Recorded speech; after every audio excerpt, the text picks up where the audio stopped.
এই মুহূর্তে জি বাংলার জগদ্ধাত্রী ধারাবাহিক সকলের মুখে মুখে।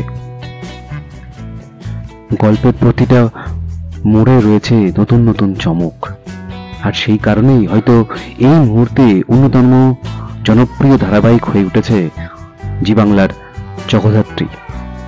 উৎসবকে প্রাণে বাঁচাতে গিয়ে উৎসবকে মারতে যাওয়ার অপবাদ জুটল জগদ্ধাত্রী ওরফে জ্যাসের মাথায়। পরিবারের কাছে নিজেকে প্রমাণ করতে পারবে কি সে?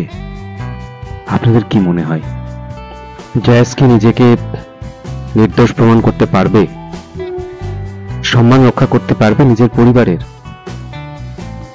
জানতে হলে দেখতে হবে জগদ্ধাত্রীর আজকের এপিসোড, ঠিক সন্ধ্যা 7টায় জি বাংলার পর্দায়।